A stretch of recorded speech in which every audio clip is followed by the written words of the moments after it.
దీనికి పెద్దలకి ఎత్తానడానికి అక్కడి పరిచర్య అన్నమాట.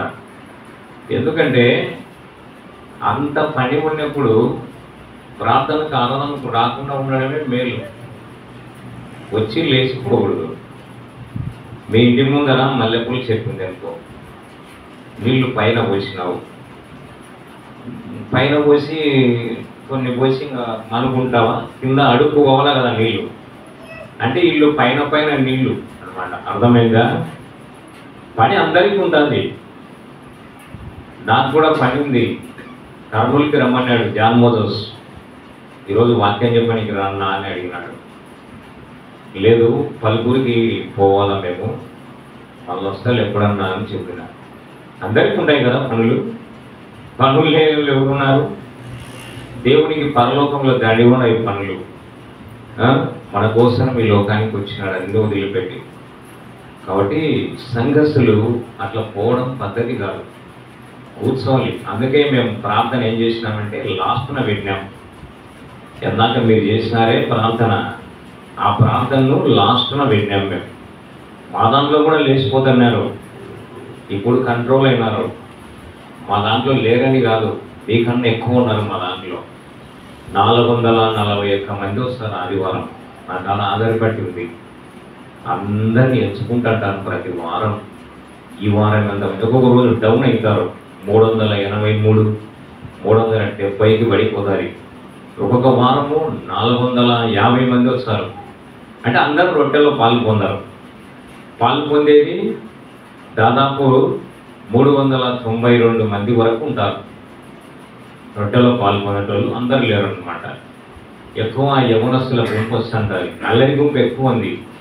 అయితే కంట్రోల్ చేస్తుంటాం. సహోదరులు వాక్యం చెప్పేటప్పుడు నేను ఏరియా అన్న కంట్రోల్ చేస్తాం. నేను వాక్యం చెప్పేటప్పుడు ఇంకొక బ్యాచ్ కంట్రోల్ చేస్తుంటారు. అట్లా చెప్తున్నాం. మళ్ళీ ఏమనుకోకండి. సంఘ క్షేమం కొరకు మీ సంఘం చాలా బాగుంది, సంఖ్య బాగుంది, అన్నీ బాగున్నాయి. కావున క్రమశిక్షణ అనేది చాలా అందమైంది. సంఘానికి ఆఖరి వరకు ఉండాలి. దేవుని మాటలు వినిపోవాలి. ఇవన్నీ మధ్యన ఎత్తిపోయేటంతా లేచిపోయేటోళ్ళందరూ ఎదగని మొక్కలు అంటారు బైబిల్ భాషలో. ఇవి ఎదగని మొక్కలు. సంఘంలో ఎదగని మొక్కలు ఉంటే మన కష్టం. అర్థమైందా? సరే, సబ్జెక్ట్ ఇది కాదు. దేవుని వాక్యంలోకి పోదాం. 94వ కీర్తన 8వ వచనం చదువుకుందాం. 94వ కీర్తన 8వ వచనంలో దేవుని వాక్యం ఏం చెప్తుంది చదువుకుందాం. సహోదరుడు చక్కగా చదవగలడు.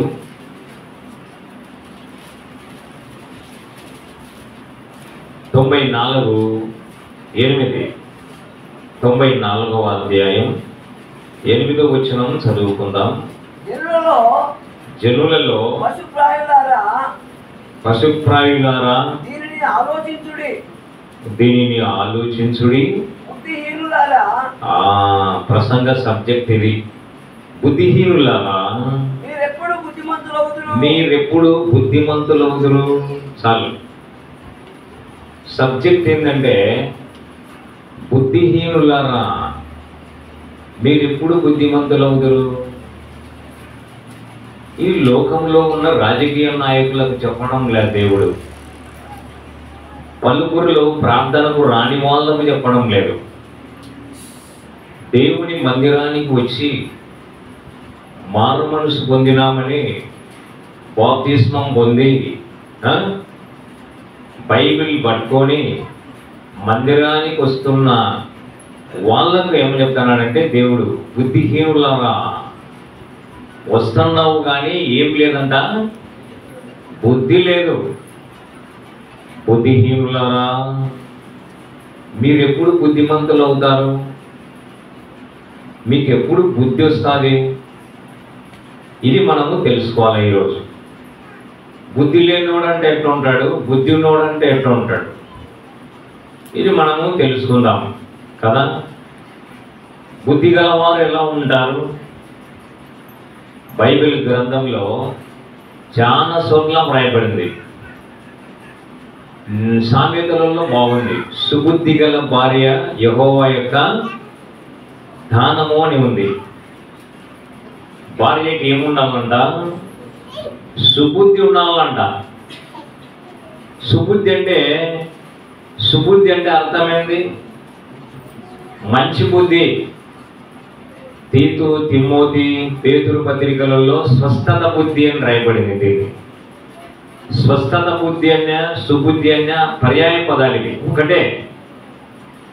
సుబుద్ధి గల భార్య, ఆ బుద్ధి ఎట్లుంటుంది? మొదటి సమూయేలు గ్రంథం చదివితే అర్థమవుతుంది. 18వ అధ్యాయము 5వ వచనం చూడండి. మొదటి సమూయేలు గ్రంథం 18వ అధ్యాయము 5వ వచనంలో దేవుని వాక్యం మనకేం చెప్తుంది? 18వ అధ్యాయము 5వ వచనంలో ఒక మంచి మాట ఉంది, చదవండి. దావీదు సౌలు తనను పంపిన చోటలకెల్లా పోయి సుబుద్ధి కలిగి పని చేసుకొని వచ్చెను గనుక సౌలు అతనిని యోధుల మీద నియమించెను. జనులందరి దృష్టికి, సౌలు సేవకుల దృష్టికి దావీదు అనుకూలుడై ఉండెను. చూసినారా? దావీదు ఏ బుద్ధి కలిగి పనిచేస్తున్నాడంట? సుబుద్ధి. సుబుద్ధి అంటే అక్కడ ఒక మాట ఉంది, అందరికి అనుకూలుడుగా ఉన్నాడంట. సుబుద్ధి గలవారు ఎలా ఉండాలా? సంఘంలో అందరికి అనుకూలంగా ఉండాలా. దావీదు అందరినీ కలుపుకుంటున్నాడు. ఇశ్రాయేలీయుల 12 గోత్రికులను కలుపుకొనే రాజ్యం చేస్తున్నాడు. ఇశ్రాయేలీయులలో వ్యతిరేకులను కూడా తన వైపు తిప్పుకుంటున్నాడు, దేవుని వైపు తిప్పుతున్నాడు. అందరినీ కలుపుకొని దేవుని సంఘంలో పని చేయడమే సుబుద్ధి అంటారు. కుటుంబంలో అందరినీ కలుపుకున్నప్పుడే అది కుటుంబము ఎదుగుతుంది, ఫలిస్తుంది. దావీదు రాజ్యము అంత పైకి రావడానికి కారణం ఏమిటంటే దావీదుకున్న సుబుద్ధి. అక్కడ అంటున్నాడు, జనులందరి దృష్టికి, సౌలు సేవకుల దృష్టికి ఎట్లా ఉన్నాడంట? అనుకూలుడుగా ఉన్నాడంట. ఇంకొక సాట ఉంది, ఇష్టడుగా ఉన్నాడు అని. సుబుద్ధి అంటే అరలేని బుద్ధి. ఒక గర్ధవానికి విశ్వాసికి ఉండాల్సిన మంచి బుద్ధి అంటాడు. బుద్ధి లేనివాడు ఎవడంటే సౌలు కదా, బుద్ధి లేని రాజు. అయ్యో బుద్ధి లేనివాడు, తనకు నేమింపని పనుల జోలి పోయేటోడే బుద్ధి లేనివాడు. యాజకుల డ్యూటీ బలులు అర్పించాలా, సౌలు పోయి బలి అర్పించినాడా. దేవుడు తప్పుపట్టినాడు. దైవభక్తుడైన దావీదును సంపాలని కొండలు, లోయలు, అడవులు తిరుగుతున్నాడు. బుద్ధి ఉండోడేనా? రాజుకి బుద్ధి ఉండొచ్చునా? దేవుడు అమలేకులను చంపిరమ్మంటే వాళ్ళను బతికించి వచ్చినాడు, వాళ్ళ రాజును బతికించినాడు. బుద్ధి లేని అవివేకమైన పని చేసినాడు. జ్యోతిష్కుల దగ్గరికి పోయినాడు, భవిష్యత్తు జ్ఞానుల దగ్గరికి పోయి జ్యోతిష్యం అడిగినాడు. ఇది మరీ బుద్ధి లేనితనం. బాగా అర్థం చేసుకోండి. చాలా బుద్ధి లేని పనులు చేసినాడు. బుద్ధి లేకుండానే చచ్చిపోయినాడు. చివరికి బుద్ధి లేని వాళ్ళను బతికించినాడు, వాళ్ళతోనే చచ్చిపోయినాడు. ఈ ఉదయకాలం కూడా దేవుని వాక్యంలో ఉన్న సారాంశం ఏమిటంటే విశ్వాసులమైన మనమందరం బుద్ధి కలిగి జీవించాలా అంటున్నాడు. దావీదు సంఘ పెద్దలకు, సేవకునికి గుర్తుగా ఉన్నాడు. ఈరోజు మనం సంఘాలను నడుపుతున్నాం, మనం అందరినీ చూపిస్తున్నాడు దావీదు. మనము దావీదును గురించి అపొస్తలుల కార్యముల గ్రంథంలో ఏముంది? నా ఇష్టానుసారుడు, నా చిత్తానుసారుడు కదా, దేవుని చిత్తానుసారుడు. ప్రజలందరినీ కలుపుకున్నోడే దేవుని చిత్తానుసారుడు. అందరూ కలిసి, అందుకే బుద్ధిమంతులు వివేకం కలిగి కార్యం జరుపుకొందురు అని ఉంది. ఎక్కడ? సామెతల గ్రంథంలో. బుద్ధిమంతులు వివేకం కలిగి ఏం చేస్తారంట? కార్యములు అంటే కూడికలు, సువార్త సభలు, దండయాత్రలు, కాటేజ్ మీటింగులు, సంఘములో ఉన్న విషయాలు బుద్ధి కలిగి కదా కార్యములను జరుపుకొనవలనను ఉంది. అందుకే దావీదు సుబుద్ధి కలిగి పని చేసుకొనుచూ వచ్చాను. పని ఎట్ట చేయాలంట? దేవుని పని సుబుద్ధి కలిగి, అంటే అందరినీ కలుపుకొని పని చేయాలి. పని చేసే వాళ్ళలో నీకన్నా యోగ్యులుగా కనపడితే వారిని మరీ బలపరచాలి. కలిసి మెలిసి పని చేసుకుంటూ పోవాలి దేవుని సంఘంలో. ప్రియులారా, అందుకే అంటున్నాడు దావీదు సుబుద్ధి కలిగి, అంటే ఇశ్రాయేలీయులను, యూదులను అందరినీ కలుపుకొని పని చేస్తూ ఉన్నాడు. ఎంత మంచి పనివాడు, మంచి కష్టజీవి, సంగీత విద్వాంసుడు, యుద్ధ నైపుణ్యం గల రాజు, అందరికంటే గొప్ప జ్ఞానం కలిగిన వాడు. శత్రువులను చంపడము చాలా తేలికగా చంపుతాడు, కానీ ప్రజలను అందరినీ కలుపుకొని పనిచేస్తున్నాడు. సుబుద్ధి అంటే అట్లా ఉంటుంది అన్నమాట. ఇంకొక మాట చదువుదాం. మొదటి సమూయేలు గ్రంథం 25వ అధ్యాయము 3వ వచనం చూద్దాం. 3వ వచనం చూద్దాం. మొదటి సమూయేలు గ్రంథం 3వ అధ్యాయం 25వ అధ్యాయము 3వ వచనంలో ఒక మాట. అతని పేరు నాబాల్, అతని భార్య పేరు అబిగైల్. ఈ స్త్రీ సుబుద్ధి గలదై. చాలు. ఈ స్త్రీ సుబుద్ధి గల రూపవతి. ఏం బుద్ధి ఉందంట మీకు? సుబుద్ధి. ఈడ ఒక డిఫరెన్స్ గమనించుదాము. భర్త పేరు నాబాల్, భార్య పేరు అబిగైల్. ఈమె మంచి రూపవతి, మరి సుబుద్ధి గలది. దేవుడు ఎందుకు రూపవతి అని రాపించినాడు? దేవుడు పై రూపమును లక్ష్య పెట్టాడు అనేది బైబిల్లో. మనుషులు ఎత్తుగా ఉంటే ఆహా ఎంత హైట్గా ఉంది ఈయన ఎంత హైట్గా ఉన్నాడు అంటాం కదా. ప్రపంచంలో మంచి మంచి స్టార్లు ఉన్నారు, లేడీస్ మరి జెంటు. కానీ ఆలోచన చేయండి, ఈమె రూపాన్ని ఎందుకు రాపించినాడంటే ఈమె బుద్ధి బాగుంది కాబట్టి ఈమె రూపాన్ని పురాయించినాడు దేవుడు. ఈమె సుబుద్ధి గల స్త్రీ. నాబాలు మోటువాడు. ఒకరోజు ఏం జరిగిందంటే దావీదు గొర్రెలను బొత్సుగా తరించే కాలం వచ్చింది. గొర్రెలను కత్తిరించే కాలం అంటే అదొక పండగ టైప్ అన్నమాట. అప్పుడు పేదలకు, బీదలకు, పొట్టేండ్లు గొర్రెలను ఇచ్చుకుంటారు కానుకగా. దావీదు నాబాలు గొర్రెలన్నింటినీ కాపాడాడు. ఆయన అనుచరులు 400 మంది. ఈయన దావీదు ఏం చేసినాడు, తన వారిలో 10 మందిని పిలిచి నాబాల్ దగ్గరికి పోయి నీ శుభమని చెప్పి, నీ కుమారుడైన దావీదు మీ మందలనల్లా కాసినాడు, మాకు గొర్రెలు కావాలని చెప్పు అన్నాడు. ఒక 4-5 గొర్రెలు ఇచ్చింటే బాగుండు.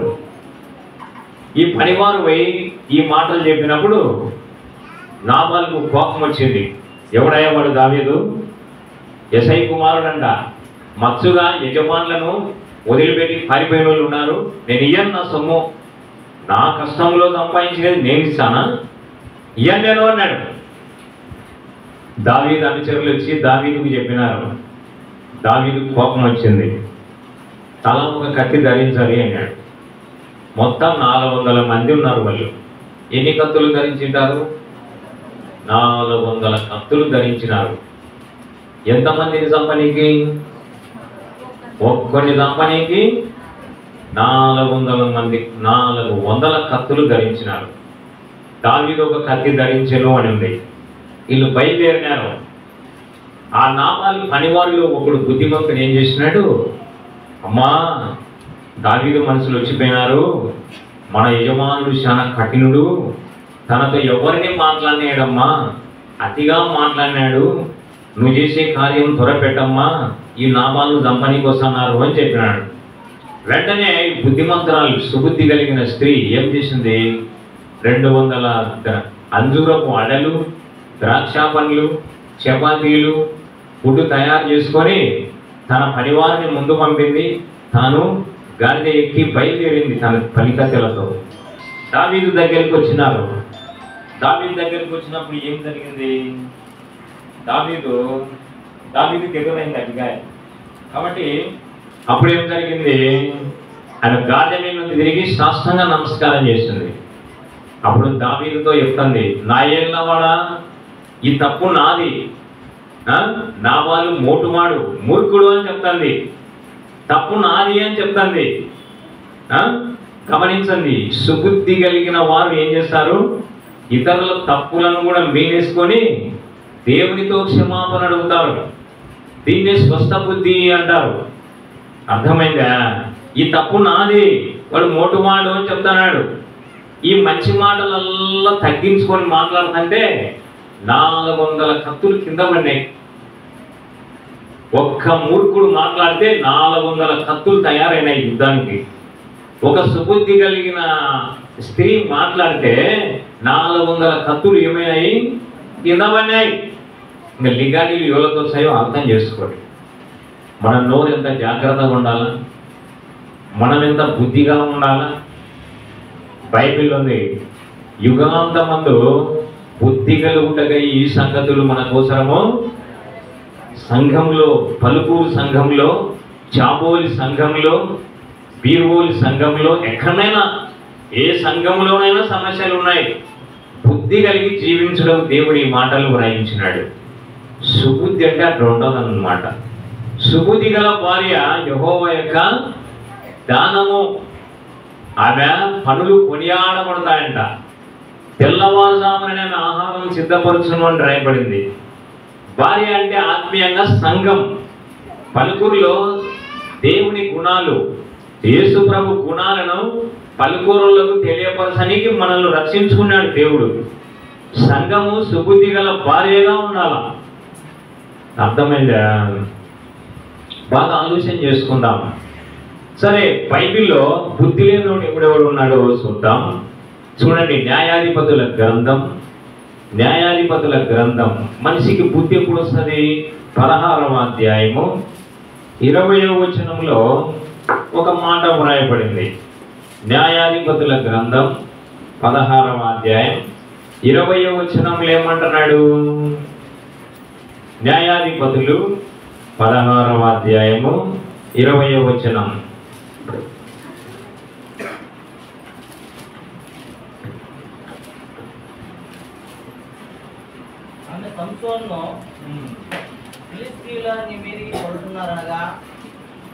ఆమె అంటే దెలీలా సంసోను చూసి, ఫిలిష్తీయులు నీ మీద పడుతున్నారని అనగా అతడు నిద్ర మేలుకొని ఎప్పటి వలె నేను ఇప్పుడు ఎట్లా విరజిమ్ముకుంటాను, అయితే యెహోవా అతన్ని ఎడబాసెనని. చాలు. మనిషికి బుద్ధి ఎప్పుడు వస్తుంది? యెహోవా ఎడబాసినప్పుడు వస్తుందా కదా? నీకు దేవుడు బలం ఇచ్చి కావలసినంత మంది స్త్రీలు ఉన్నారు ఇజ్రాయెల్ దేశంలో ఆయన పెళ్లి చేసుకోవడానికి. దేశాన్ని దేవుడు నీకు అప్పగించి, నిన్ను ఒక న్యాయాధిపతిగా, రాజుగా దేవుడు నియమించి, నిన్ను శత్రువులు ఎదుర్కోలేని శక్తి ఇచ్చినాడు. ఎవరికి? సంసోనుకు. సంసోను వేశ్యలతో పోయినాడు, దెలీలాంబడి పోయినాడు, తిమ్నాతీని బిడ్డంబడి పోయినాడు, ఘోరమైన పాపంలో పడిపోయినాడు. చివరికి దెలీలా ఆయనను ఎంత మోసం చేసింది కదా, ఆయనను పట్టించింది. ఆయన రహస్యం చెప్పినాడు. ఆ రహస్యం బలం ఎక్కడుండేది చెప్పినాడు. ఫిలిష్తీయులు వచ్చి పట్టుకున్నారు, ఆయనకు వెంట్రుకలు కొరిగించినారు. అప్పుడు విరజిమ్ముకుంటున్నాడు. అంటే ఆయన తల ఇట్లా అనుకోని అట్లా ముందుకు అనుకుంటే బలం వస్తుందంట ఆయనకు. వెంట్రుకలలోకి బలం. బాగా గమనించండి, దేవుడు వదిలిపెట్టినాడు ఆయనను. పాపం చేసిన వాడిని ఎవరు వదిలిపెడతారు? మొదట దేవుడు వదిలిపెడతాడు. దేవుడు వదిలిపెడితే శత్రువు ఈజీగా నిన్ను జయిస్తాడు. దేవుడు నిన్ను లెక్క పెట్టకపోతే నిన్ను ఎవ్వరు లెక్క పెట్టారు. గుర్తుపెట్టుకో, దేవుణ్ణి ఆనుకొని జీవించాలి నీవు. ఆడ సంసోనుకు కళ్ళు బీగేసినారు. దాగోను దేవతకు బలర్పించడానికి తీసుకొని పోయినారు. అప్పుడు బుద్ధి వచ్చింది. బుద్ధి లేనోనికి బుద్ధి వచ్చి అప్పుడు ప్రార్థన చేస్తున్నాడు. ఏమని? యెహోవా ప్రభువా, ఈ ఒక్కసారి నన్ను జ్ఞాపకం చేసుకోమని చెప్తున్నాడు. గమనించండి, ఒక్కొక్క మనిషికి బుద్ధి ఎప్పుడు వస్తుంది కదా? ఎప్పుడు వస్తుందంటే దేవుడు చెయ్యి విడిచినప్పుడు వస్తుంది. దేవుడు ఏం చేసినాడు? ఆయనను ఎడబాసెను. అయితే వాగ్దానం ఏం చెబుతుంది? నేను నిన్ను ఎన్నడూ విడవను, నేను నిన్ను ఎన్నడూ ఎడబాయను, నిన్ను విడవను ఎడబాయను అని దేవుడు హామీ ఇచ్చినాడు. అయితే ఎవరు దీన్ని దిగదార్చుకున్నారు? మొన్న మా అక్క చనిపోయింది సోమవారం. సొంతం అక్క. ఆమె పరలోకం పోయింటారా అంటున్నాడు మావాడు. నాకు కూడా తెలుసు అని చెప్పిన. మాకన్నా చాలా పెద్దది. మేము రక్షణ పొందలేదనుకున్నాను, పొందిందని తెలిసింది. రక్షణ శాశ్వతమైంది. ఒక్కసారి రక్షణ పొందితే అది పోదు, నిరంతరం ఉంటుంది. మనిషి తప్పు చేస్తే శిక్ష పెడతారు కానీ రక్షణ పోదు అని చెప్తున్నాడు మా తమ్ముడు. పోలీసు కర్నూలులో ఉన్నాడు. బాగుంది నీ పోదా అని చెప్పినాడు నేను. రక్షణ గమనించండి, రక్షణ శాశ్వతమైందే. రక్షణ మన మంచితనం వలన, మన క్రియల వలన రాలే. ఉదాహరణకు శిలువలో దొంగ క్షమాపణ అడిగితే నీవు నాతో కూడా పరదేశంలో ఉంటావు అంటే రక్షణ ఇచ్చినాడు. దేవుని కృప వలన ఇచ్చినాడు కానీ దొంగ మంచితనం వలన రక్షణ రాలే. అది అర్థం చేసుకోవాలి. మనమందరము దేవుని కృప ద్వారా రక్షణ పొందినాము. అయితే రక్షణ శాశ్వతమైందే. రక్షణను కాపాడుకోవలసిన బాధ్యత మన మీద ఉంది. ఒకడు రక్షణ పొందినాడు, ప్రార్థన చేయడు, పరిశుద్ధంగా లేడు, కానుకలు ఇవ్వడు, ఎప్పుడో ఒకసారి ప్రార్థనకు వచ్చాడు, ఒకరోజు చచ్చినాడు అనుకోండి. అందరు ఏమంటారు? ఈయన బాప్తిసం పొంది రక్షణ పొందినాడు, పరలోకం పోయి ఉంటాడు, ఆడేం బహుమానం ఒక్కటి ఉన్నదని మన వాళ్ళే నిర్ణయిస్తుంటారు. బైబిల్లో ఆ విధంగా ఆధారాలు లేవు, ఎక్కడ లేదు బైబిల్ గ్రంథంలో. అయితే ఎబ్రీ పత్రిక ఏం చెప్తుందంటే, ఇంత గొప్ప రక్షణను మనము నిర్లక్ష్యం చేసిన ఎడల్లా, అలా గమనించు, ఇంత గొప్ప రక్షణ దేవుడు నీకు ఇచ్చే నీవు దాన్ని నిర్లక్ష్యం చేసిన ఎడల ఎలాగూ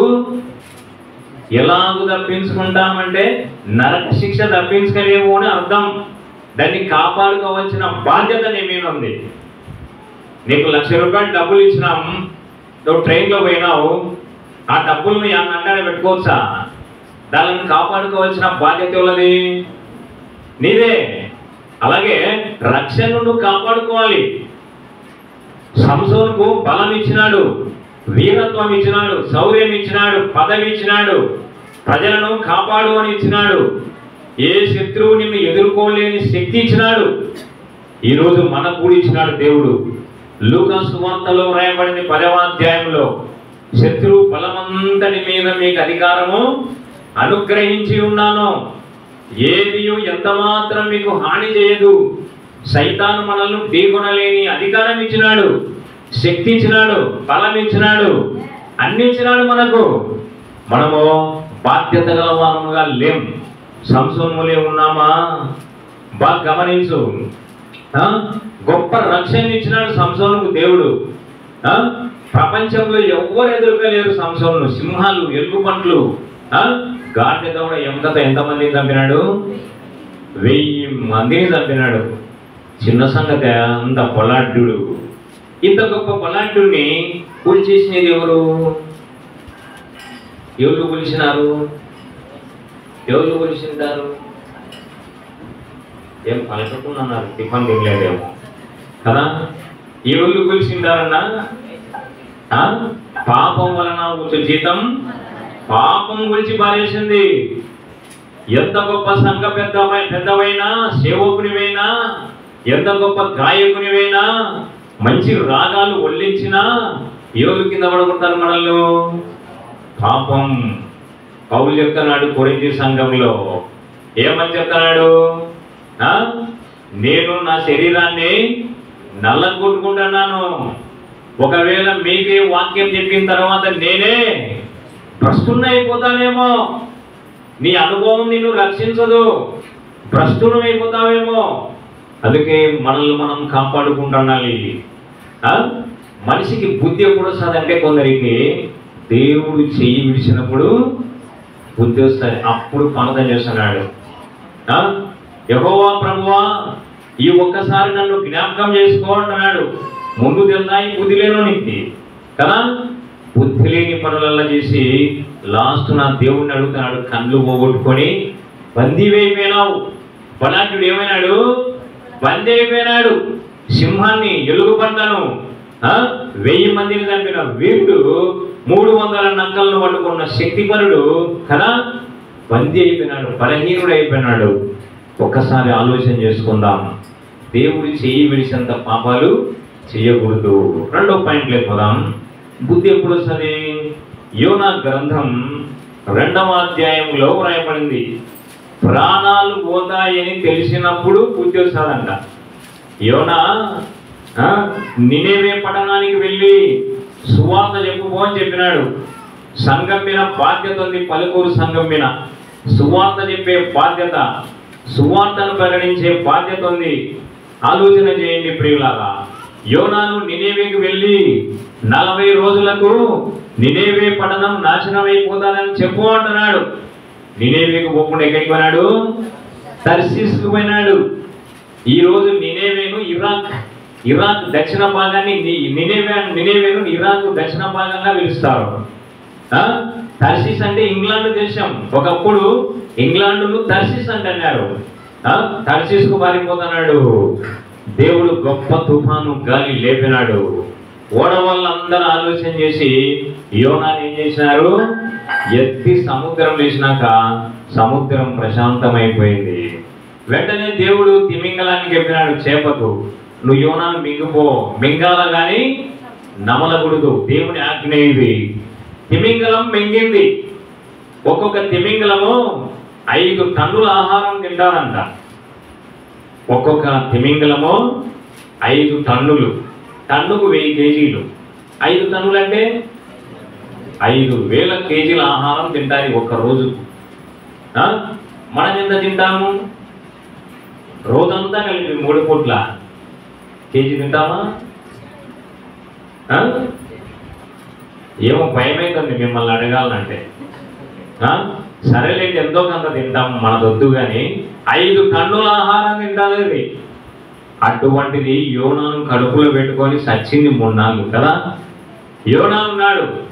ఈ బుద్ధి లేనునికి బుద్ధి ఎప్పుడు వచ్చింది? తిమింగలం కడుపులో ప్రార్థన చేస్తున్నాడు. యెహోవా, పాతాళ గర్భంలో ఉన్నాను నేను, ప్రభువా పాతాళపు అంచంచున ఉన్నాను, దయచేసి దేవా నన్ను రక్షించు అంటున్నాడు. ఎందుకు ఈ ప్రార్థన చేస్తున్నాడు? ప్రాణాలు పోతాయి రా నాయనా అని తెలిసిపోయింది యోనాకు. ప్రాణం పోతాని ఇంకా చచ్చేది ఖాయం, నేను కొంచెం సేపు ఉంటే అనుకొని భయపడి ప్రార్థన చేస్తున్నాడు. బాగా ఆలోచన చేయండి. కొందరికి బుద్ధి ఎప్పుడు వస్తుందంట? ఆఖరి గడియలలో సరి బుద్ధి. అందుకే ఆ బుద్ధి లేని వాళ్ళకు సువార్త చెప్తున్నాను పోయి ఆఖరి గడియలలోనైనా రక్షణ పొందుతారు కొందరు. బుద్ధి అనేది రావాలి. బుద్ధి ఉంటేనే బతికేది. బుద్ధి లేకపోతే నువ్వు బతకలేవు భూమి మీద. అందుకే నన్ను గురించి ఏమనుకుంటున్నారా అని ఒకసారి ఆలోచన చేయాలా. నీ దృష్టికి నువ్వు బుద్ధిమంతులు అయితే సరిపోతారా? ఎందుకు పెద్దోళ్ళకు బుద్ధి లేని వాళ్ళని చేస్తాడు దేవుడు? యోబు గ్రంథం 12వ అధ్యాయము 20వ వచనం ఏమంటుంది?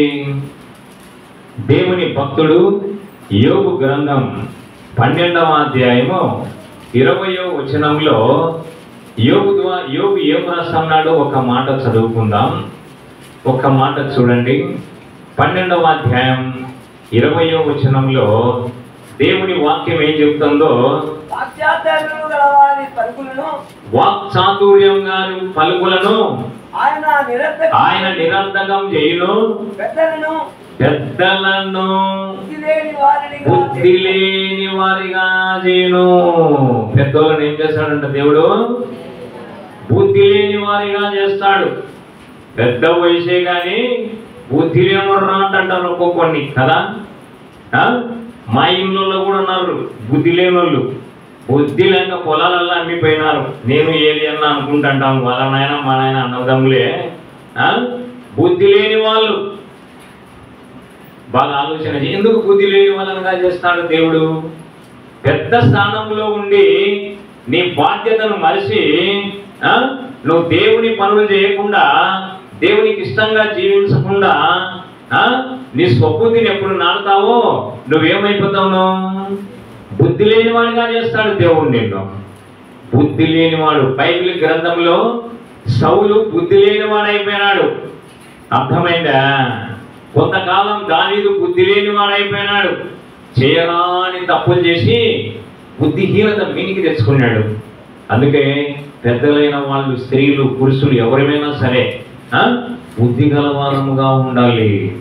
బుద్ధిమంతులైతే ఆకాశమందున జ్యోతులను పోలినవారై కదా అనేకులను దేవుని తట్టు దిప్పుదురు అని రాయబడింది.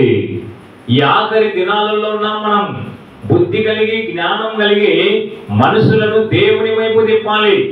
సంఘంలో వెనకబడిన వాళ్ళను దేవుని మందిరానికి తీసుకొని రావాలి. దేవుని దగ్గర బహుమానం ఉంది.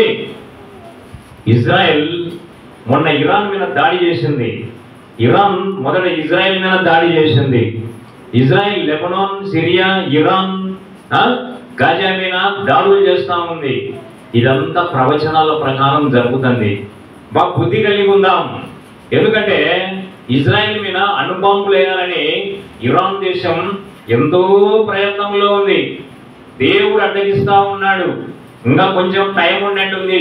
పరిస్థితులు ఎత్తబడాలి. ముందు ఘోరమైన యుద్ధం వస్తుంది. అణుబాంబు కొడితే భయంకరమైనది.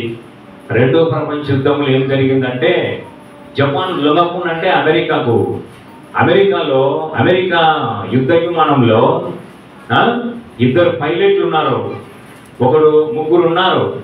ఒక ఆయన విమానం నడుపుతున్నారు. ఇద్దరు కమాండోలు ఉన్నారు.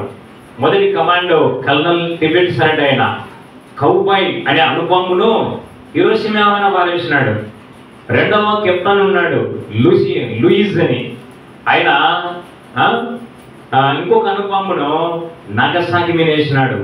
కింద ఉన్న ప్రజలు ఏమనుకున్నారంట, మనోళ్ళు గన్నుతో పేలుస్తుంటే బుల్లెట్లు పెరుస్తున్నాయి అనుకున్నారంట.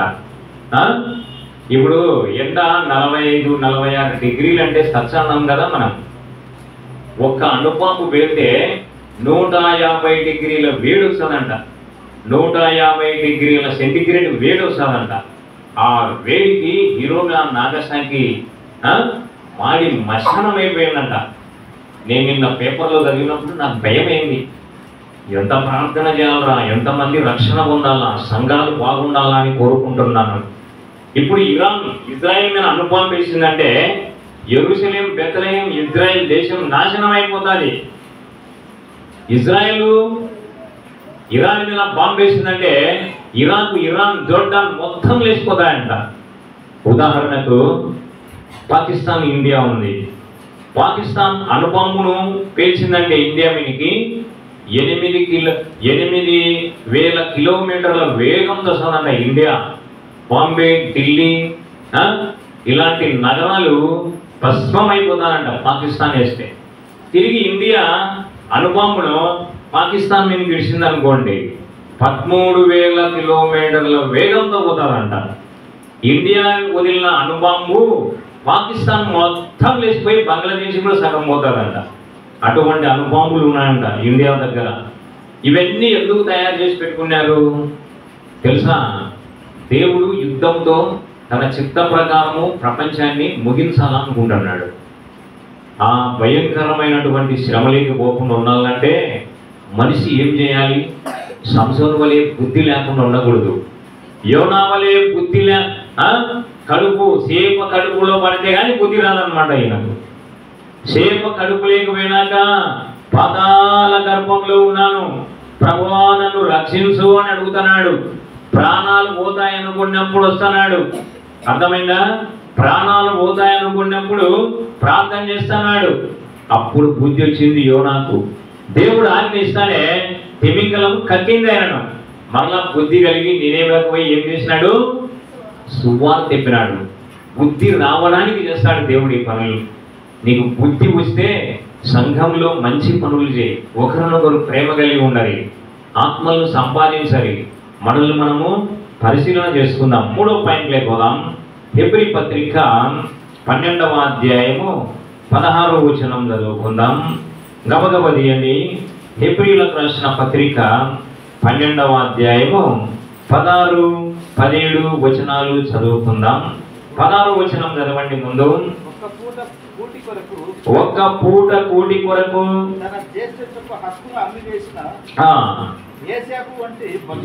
ఏశావు లాంటి భ్రష్టుడైనను వ్యభిచారైనను ఉండునేమో అని జాగ్రత్తగా చూసుకొనుడి. ఏశావు ఆ తర్వాత ఆశీర్వాదం పొందగోరి కన్నీళ్లు విడుచుతూ విసర్జింపబడినాడు. దీని అర్థం ఏమిటంటే దేవుడిచ్చిన ఆశీర్వాదమును పోగొట్టుకున్నప్పుడు బుద్ధి వస్తుంది కొందరికి. దేవుని ఆశీర్వాదం అంటే ఏంది? ఇండ్లు, వాకిలి, పొలాలు, ఉద్యోగాలు, వ్యాపారాలు, ధనం కాదు. ఆశీర్వాదం అంటే రక్షణ. దేవుడిచ్చే రక్షణను ఏశావు ఏం చేసినాడు? పోగొట్టుకున్నాడు. ఇంత గొప్ప రక్షణను మనం నిర్లక్ష్యం చేసినడలా కదా ఎలాగూ తప్పించుకుంటావు? దేవుడిచ్చిన ఆత్మీయ జీవితం, సంఘములో దేవుడు నీకు ఇచ్చిన మంచి స్థానాన్ని పోగొట్టుకుంటే అది వస్తారా? పరిచారకుని స్థానం ఉందా? సంఘ పెద్దగా స్థానం ఉందా? గాయకునిగా స్థానం ఉందా? మందిరంలో కసు కొడుతున్నావా? మందిరంలో మెయింటెనెన్స్ చేస్తున్నావా? తపలాలు కొడతావా? పత్రికలు పంచుతావా? ఆహారం వండుతున్నావా? ఆహారం పంచి పెడుతున్నావా? కదా ప్రార్థన వీరునివా? బాగా ఆలోచన చేయను. సంఘానికి మంచి ఆర్థిక సహాయం చేస్తున్నావా? ఇవన్నీ దేవుడిచ్చిన ఆశీర్వాదమే. దాన్ని పోగొట్టుకుంటే తిరిగి నీకు రావడం కష్టము. ఆ ఆశీర్వాదం పొందగూరి కన్నీళ్ళు పోగొట్టుకున్నాక అర్థమైంది ఆయనకు. అయ్యో నేను రక్షణ పోగొట్టుకుంటేనే, దేవుణ్ణి పోగొట్టుకుంటేనే ఏడుస్తున్నాడు. యేసు ప్రభును పోగొట్టుకున్నాడు ఏశావు. 17వ వచనంలో కూడా ఒక మాట ఉంది చూడండి. హెబ్రీ 12వ అధ్యాయం 17వ వచనం. ఆశీర్వాదం పొందగూరి కన్నీళ్లు విడుచుచు ఏశావు ఆ తర్వాత ఆశీర్వాదం పొందగూరి కన్నీళ్లు విడుచుచు దానికోసరము శ్రద్ధతో అంటే సమయాన్ని వెతుకుతానని శ్రద్ధతో వెతికినను మారు మనసు పొంద అవకాశము లేక అబ్బా ఆ అవకాశం కావాలని ఆ సమయం పోయింది. కాలములు సమయములు దేవుని స్వాధీనంలో ఉన్నాయి. ఒకసారి అర్థం చేసుకోండి. ఆ సమయం పోతే వస్తాదా? ఆ సమయం పోతే రాదు. దేవుడు నీకు ఇచ్చిన స్థానాన్ని సంఘంలో కాపాడుకో. ఇప్పుడే మారు మనసు పొందు. ఆ సమయం పోయిందంటే రాదు. కొందరికి సమయం పోయినప్పుడు బుద్ధి వస్తుంది. టైం దాటిపోయినాక ఏం లాభము? వేస్ట్. టైం పోయినాక వేస్ట్. ఫ్లైట్ ఓర్వకల్లో 3 గంటలకే కదులుతారు ఈ బెంగళూరుకి. నువ్వు 3:30కు పోతే అది ఎన్నికోసారా? నువ్వు సీఎం కొడుకుపోయినా రాదు. అది దాని వేలాది పోతంటాది. బాగా ఆలోచన చేసుకోండి. కూడికలకు సమయానికి రావాలి. దేవుని సంఘంలో దేవుడు నీకు అప్పగించిన బాధ్యతలో మంచి గృహ నిర్వాహకునిగా ఉండాలి. తగ్గించుకొని పనిచేయాలి. నీకన్నా జూనియర్లు ఉంటే నువ్వు సీనియర్ అయితే వాళ్ళ విధంగా తగ్గించుకోవాలి. నీ తగ్గింపును చూసి వాళ్ళు మారాలి. ఇటువంటి జీవితం కలిగి ఉండాలంటున్నాడు. తొందరగా ముగిద్దాం. చూడండి, హెబ్రీ పత్రిక 2వ అధ్యాయము 4వ వచనం ఏమంటుంది? 2వ అధ్యాయం 4వ వచనంలో దేవుని వాక్యం చదువుకుందాం. అట్టి రక్షణ ప్రభు బోధించుట చేత ఆరంభమైంది. చదవండి. అక్కడ ఒక మాట ఉండాలి. దేవుడు ఇంత గొప్ప రక్షణను మనం నిర్లక్ష్యం చేసిన ఎడలా ఎలాగూ తప్పించుకుంటాం? పాత నిబంధనలు మేఘం వలె ఉన్నారంట, వాళ్ళు ఆవరించున్నారంట పాత నిబంధన సాక్షులు. దేవుడు నీకు ఇచ్చిన రక్షణను కొనసాగించు అంటున్నాడు. నువ్వు వెనకబడకూడదు. నిర్లక్ష్యం చేస్తే నీవు నశించిపోతావు అంటున్నాడు హెబ్రీ పత్రికలో. ఈ రక్షణను నువ్వు నిర్లక్ష్యం చేసినావంటే నువ్వు నశించిపోతావు. నువ్వు నశించిపోయినాక దేవుణ్ణి వెనక్కి వేస్తూ అంటున్నాడు. లూకాసు సువార్త 15వ అధ్యాయము 17వ వచనంలో దేవుని వాక్యం ఏం చెప్తుంది? 15వ అధ్యాయం 17వ వచనం లేకపోదాం. లూకా 15వ అధ్యాయము. అయితే బుద్ధి వచ్చినప్పుడు వాడు నా తండ్రి యొద్ద ఎంతో నెమ్మది గలదు. ఎంతో మందికి కూలివాటకు అన్నము సమృద్ధిగా ఉన్నది. నేనైతే ఇక్కడ ఆకలికి చచ్చిపోతున్నాను. నేను లేచి చాలు. ఇక్కడ తప్పిపోయిన కుమారుడు ఉన్నాడు. ఆస్తిలో వాట తీసుకొని దూరదేశం పోయి దుర్వ్యాపారం చేసి ఏం చేసినాడంట? లాస్ట్ కు అన్నం లేక ఎక్కడికి పోయినాడు? భోజనానికి. పందుల కొట్టు లేకపోయినాడు. పందుల కొట్టు తినేటప్పుడు వాడికి బుద్ధి వచ్చింది. ఈ బుద్ధిలో నీకు ఎప్పుడు వచ్చింది బుద్ధి? పందుల కొట్టు తింటే నీకు తెలివి వచ్చిందంట. ఎట్లుంటాడు ఆ మనిషి? రేపు పరలోకానికి పోయినాక చూద్దాం కదా. పందుల కొట్టు తింటున్నాడు. ఆత్మీయంగా చెప్తున్నాడు యేసుప్రభు ఈ మాటలు. పందుల కొట్టు అంటే పందుల ముందర ముత్యాలు వేయకూడదు. ముత్యాలంటే వాక్యమును పందుల ముందర వేయకూడదు. పందులంటే నల్లకల్లవి కాదు. పంది స్వభావం కలిగినోడు ఉంటాడు ఒకడు. పందుల కొట్టు అంటే సారాయి మరియు బ్రాందీ, బీడీలు కదా, గుట్కాలు, దేవునికి అపవిత్ర విగ్రహాలను నిర్మించిన ఆహారం. ఈ లోకంలో దేవునికి అసహ్యమైనదంతా పందుల కొట్టే. ఆ పందుల కొట్టు తినేటోళ్లకు ముత్యం లాంటి వాక్యం వాళ్ళ ముందర వేయకూడదు అంటున్నాడు. బాగా ఆలోచన చేయండి. ఈ తప్పిపోయిన కుమారునికి అప్పుడు బుద్ధి వచ్చింది. బుద్ధి లేనునికి ఎప్పుడు వచ్చిందంట? పందుల కొట్టు తినేటప్పుడు వచ్చిందంట బుద్ధి. అయితే బుద్ధిమంతుడే. తిరిగి ఆ బుద్ధి మారిన వాడు ఏం చేసినాడు? తగ్గించుకొని వస్తున్నాడు. తప్పిపోయిన కుమారుడు అంటే సంఘంలో రక్షణ పొంది దేవుని నమ్ముకొని వెనకబడినాడు. వాడికి వాడే రావాలి. హెచ్చరిస్తుంటారు, మారు మనసు కలిగి రావాలి. సంఘంలో మునపడి కన్నా పరిశుద్ధుడై ఉండాలి. సంఘానికి ప్రయోజనకరునిగా ఉండాలి. పెద్దలకు దేవునికి ప్రయోజనకరునిగా ఉండాలి నీవు. కనుక బుద్ధి ఎప్పుడు వస్తుందంటే సర్వం కోల్పోయినప్పుడు వస్తుంది. ఎక్కువ పనికి బుద్ధి సర్వం కోల్పోయినప్పుడు వస్తుందంట. బుద్ధి అనేది రావాలి. నువ్వు ఏం కోల్పోయినావో ఈ ఉదయకాలం పూట నీకు ఎరకైతుంటే అది నేను వాక్యం చెప్తాంటే దేవుడు జ్ఞాపకం చేస్తుంటాడు. బుద్ధి కలిగి జీవించు, బుద్ధి కలిగి తగ్గించుకో. బుద్ధి ఏం చెప్తుంది అంటే బుద్ధి గలవాడు తగ్గింపు గలవాడుగా ఉంటాడు, దీన మనసు గలవాడుగా ఉంటాడు, ప్రేమ గలవాడుగా ఉంటాడు, వచ్చిన అవకాశాన్ని ప్రేమతో పుచ్చుకుంటాడు, జ్ఞానం కలిగి ఉంటాడు బుద్ధి గలవాడంటే. ఇంకొక మాట చూద్దాం. చూడండి, మత్తయి సువార్త 25వ అధ్యాయం 8వ వచనంలో బుద్ధి లేని కన్యకలు ఉన్నారు. అక్కడ బుద్ధి లేని కన్యకలు, బుడ్డిలో నూనె లేదు. వాళ్ళు పరలోకపు వాకిల దగ్గరికి పోయినారు. అప్పుడు ప్రభు అన్నాడు, మీరెవరో నేను ఎరగను, అక్రమం చేయవాళ్ళగా మీరు నా ఇద్దరు నుండి తొలిగిపోండి అంటున్నాడు. బుద్ధి లేని వాళ్ళు, బుద్ధి లేని వాళ్ళు. ఏం బుద్ధి లేని వీళ్ళకు? ఊరికి రక్షణ పొంది బాప్తిసం పొందినారు కానీ బుద్ధిలో ఏం లేదంట? నూనె లేదు. అంటే ప్రార్థనా జీవితం లేదు, సంఘ సహవాసం లేదు, ప్రభు పిల్లలతో సహవాసం లేదు, సంఘంలో ఏం పని చేయరు, దూరంగా దూరంగా ఉంటారు, బుద్ధి లేకుండా బతుకుతున్నారు, ఆత్మీయంగా ఎదగని స్థితి ఇది. ఇటు వాళ్ళు అక్రమం చేయవారులారా అంటున్నాడు. అంటే వీళ్ళు ఏం చేస్తున్నారంట? పాపం వేరు, అక్రమం వేరు, క్రమం లేకుండా జీవిస్తున్నారు. క్రమశిక్షణ కలిగి బతకాల, వాళ్ళే పరలోకం అయ్యేది బుద్ధి లేని కన్యక అంటాడు. ఇంకొక మాట చూద్దాం.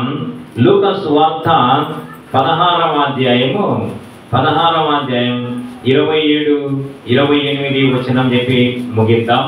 చూడండి, లూకా సువార్త 16వ అధ్యాయము 27, 28 వచనాలు చదువుకుందాం.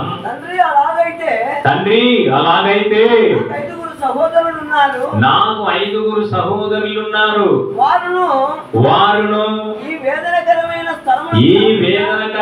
స్థలమునకు రాకుండానట్లు వారికి సాక్ష్యమిచ్చుటకై నా తండ్రి ఇంటికి వాడిని లాజరును పంపవలెనని నిన్ను వేడుకొనుచున్నాను. ధనవంతుడు కూడా ఉండెను.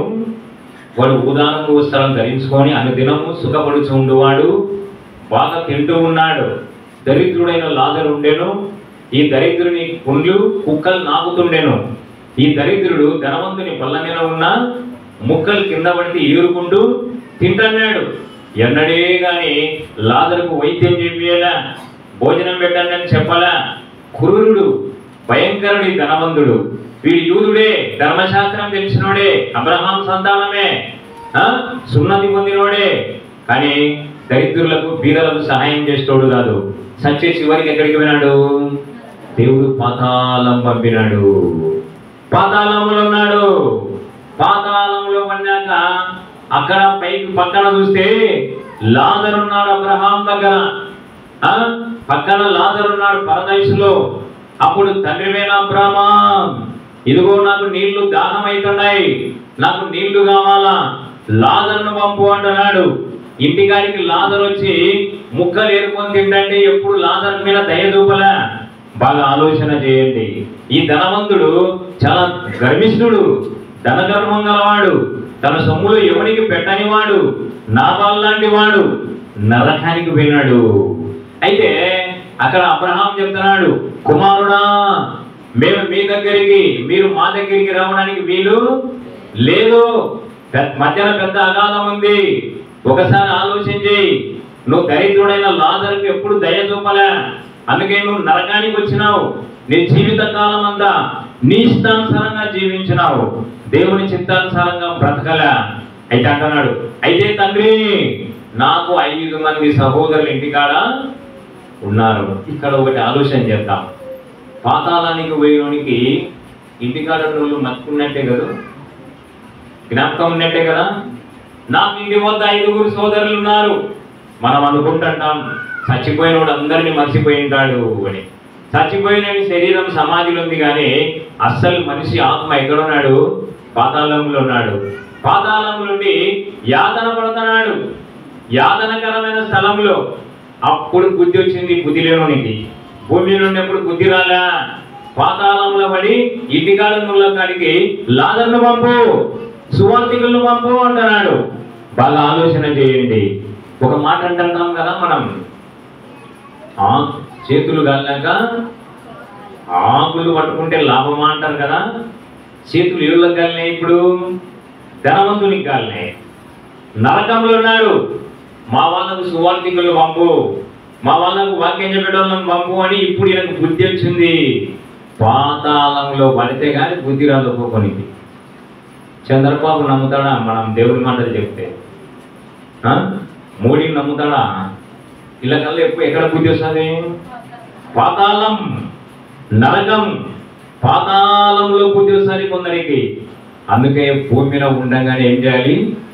మారాలి. సంఘంలో ఉన్న విశ్వాసులమైన మనము ఒకరికి ఒకరం ప్రేమ కలిగి ఉండాలి. పెద్దవాళ్ళు చిన్నవాళ్ళ ఎడలంగా తగ్గించుకోవాలి. చిన్నవాళ్ళు పెద్దవాడు తగ్గించుకుంటున్నాడు, ఇంత పెద్దవాడని ఎరిగి ఇంకా తగ్గించుకోవాలి. అప్పుడు సంఘం బాగుంటుంది, అందరం బాగుంటాం. బుద్ధి కలిగి జ్ఞానం కలిగి బ్రతుకుదాం. ప్రభు ఈ మాటలను దీవించునుగాక. ప్రార్థన చేసుకుందాం. పరలోకములో ఉన్న పరిశుద్ధుడైన తండ్రి, విత్తబడిన వాక్యమును దీవించుము. పలుకూరు స్థానిక సంఘ పెద్దలందరినీ నా హృదయపూర్వకంగా వారిని ఆశీర్వదించమని ప్రార్థన చేయించున్నాను. ప్రభువా, దేవానికి స్తోత్రములు. పెద్దలను బలపరచుము తండ్రి, చిన్నవాళ్ళను బలపరచుము, స్త్రీలందరినీ కాపాడుము, యువతి యువకులను బలపరచుము, పరిచర్య బాగా బలంగా జరుగునట్లు దీవించుము తండ్రి. ఒకరిని ఒకరు శ్రద్ధ కలిగి నాయకులైన వారిని గౌరవిస్తూ ప్రభువా ముందుకు సాగునట్లు కాపాడుము. గొప్ప ప్రభువా, ఇక్కడ ఎంతో గొప్పగా మెయింటైన్ చేస్తున్నారు. సంఘం అయితే నీ బిడ్డలు బాగుంది ప్రభువా. దేవ ఆత్మీయమైన బలంతో శక్తితో నింపుము. అనారోగ్యులకు ఆరోగ్యమిమ్ము, గర్భవతులకు సులభ కాన్పిమ్ము ప్రభువా. అప్పుల బాధలలో ఉన్న వారిని విడిపించుము ప్రభువా. అసమాధానంగా ఉన్న వారికి సమాధానమిమ్ము, అనారోగ్యులను స్వస్థపరచుము ప్రభువా. నీకు స్తోత్రములు నాయన. గొప్ప దేవానికి స్తోత్రములు. దేవాది దేవుడు ఇక్కడ ఉన్నటువంటి మృతులైన పెద్దలందరినీ బలపరచుము. మరొకసారి మేము మాకు అవకాశం దొరికినలా ఇక్కడ పరిచర్య చేయుటకు మా బలహీనమైన మాకు సహాయం చేయమని ప్రభువా, నీవే మహిమా ఘనత ప్రభావములు కలిగించుకొనుమని యేసుక్రీస్తు నామములో ప్రార్థన చేయించు వేడుకొనుచున్నాం తండ్రి. ఆమేన్. ఆమేన్. ఆమేన్.